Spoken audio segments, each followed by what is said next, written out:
Here we are. Thank you. Mr. Churchill. Mr. Beaverbrook, it's been far too long. What do I owe this visit? It's Baron Beaverbrook these days, actually. And it has come to my attention that you do not intend to stand for Prime Minister. Lord Halifax will be the next Prime Minister of Great Britain. I will continue in my current post. Don't play games with me, Aiken. Circulated rumour would not have you leaving London. With all due respect, Mr. Halifax isn't qualified for the position in the current political climate. Well, I think Mr. Halifax will do just fine. Position in the current... See? Please. The current establishment have failed to prevent the occupation of Norway. Halifax is a glove-wearing pacifist, an appeaser. And Britain needs a Prime Minister that will stand toe-to-toe with the Hun. One that won't bend like Chamberlain did. Dare I say, someone much like yourself. Chamberlain's a good man. How do you like it? 2 sugars, black please.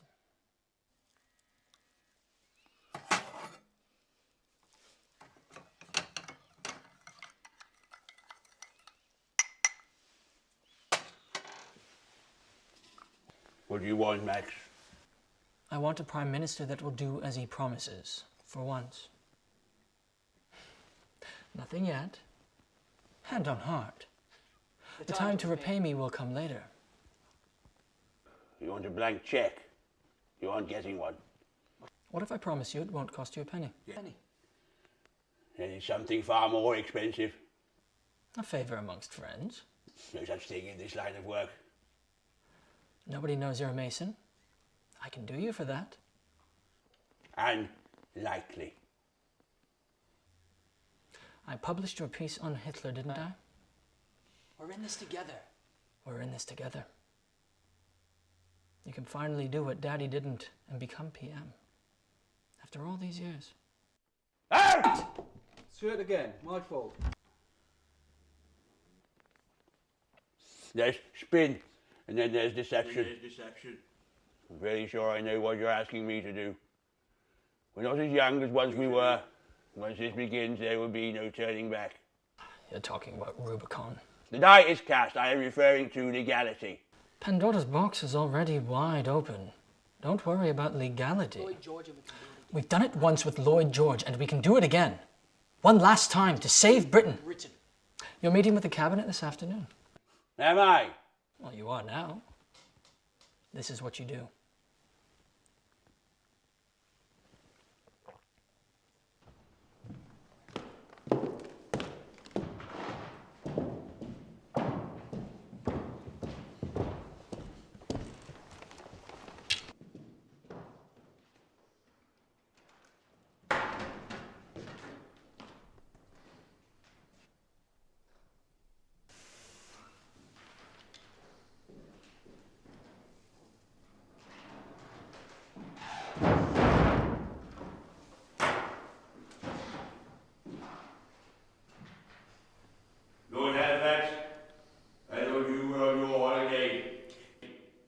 Sit down, please.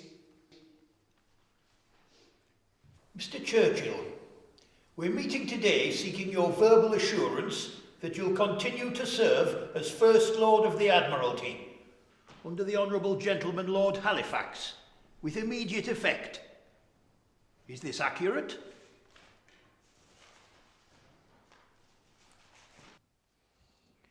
Will you proceed for the forthcoming term as a member of this cabinet? Mr. Churchill, will you answer the right honourable gentleman? No. I know what you're planning, Winston, you cheat. I think nothing of the sort. You're a rat, a scoundrel. You'd run this country into the ground long before you'd allow Britain and Germany an inch of progress. Your establishment has gifted them Austria. It has gifted them Norway, and it has gifted them Poland. If it were left to you, you would gift them all of Scotland as well. You send every man in this country to his death. You're the last of a bygone era, and I'd expect nothing else from the descendant of the first Duke of Marlborough, but much more alike to the grand old Duke of York. You are a and a liar!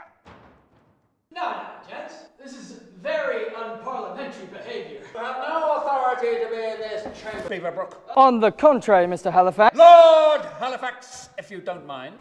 As a key benefactor of the party, I believe I have every right to be here. What is that your home name? Oh, well, Clement, I'm glad you asked. It's a newspaper. My newspaper. The Daily Express is pleased to announce that Winston Churchill will be the new Premier following Mr. Chamberlain's resignation. Excuse me? No, he bloody won't. Yes, he bloody will, by the looks of things. Oh, and while we're all here, why don't we have a look at what else will be in tomorrow's paper, shall we? Mr. Churchill and Lord Halifax were also at the 45-minute meeting held in the Cabinet Room at number 10 Downing Street, and Mr. Chamberlain inquired whether the Socialists would join a government formed by one of them. They are believed to have indicated willingness to accept Mr. Churchill's leadership, subject to the endorsement of their action by their party. Allow Britain and Germany an inch up. Now, this doesn't sound very much like willingness to accept Mr. Churchill's leadership, does it, gentlemen?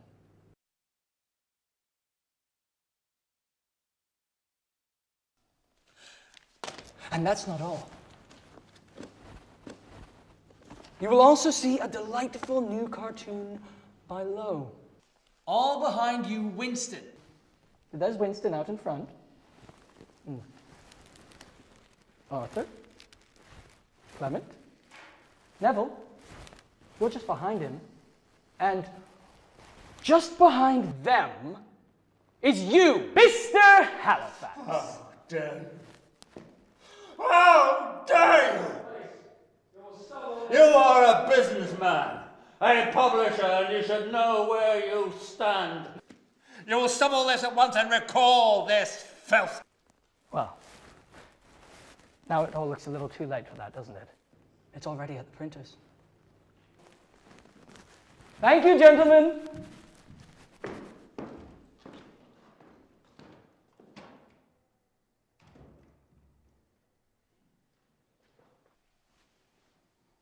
Are you happy with what you've done?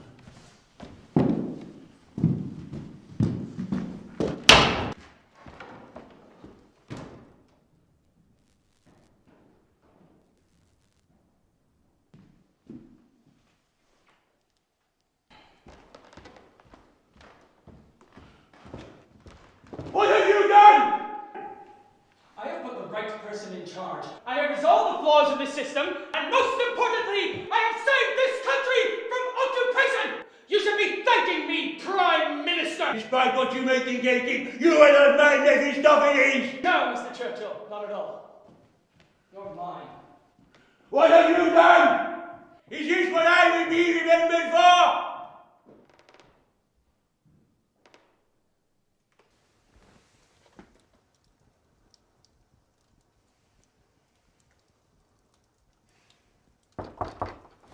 Come in.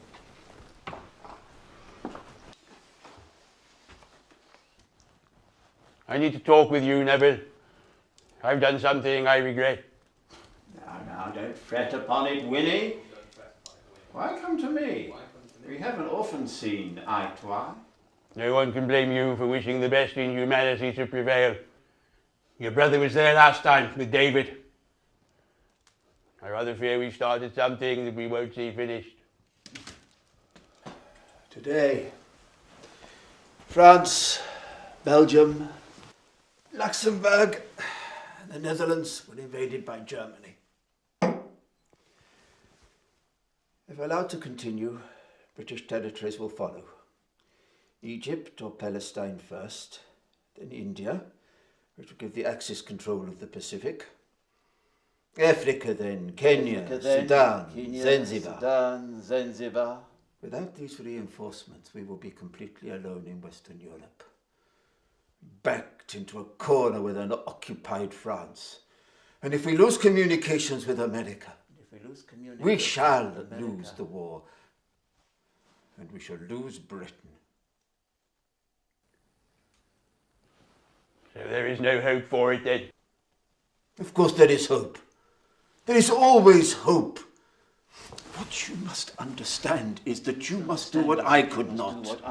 You must do whatever needs to be done for all our sakes. You're about to begin the biggest game of chess the world has ever seen. Our soldiers are your pawns, our air force your rooks, our navy your bishops. You must understand that everything is at stake. And there can be only one nation that remains. He has given us no other option. Aitken wants to be by your side in this. It's not the first time you've called on him. You shouldn't be so wary. You were a great Prime Minister, Neville. Munich should have been another Locarno. Neither your brother nor your father had the weight that you carried on your shoulders.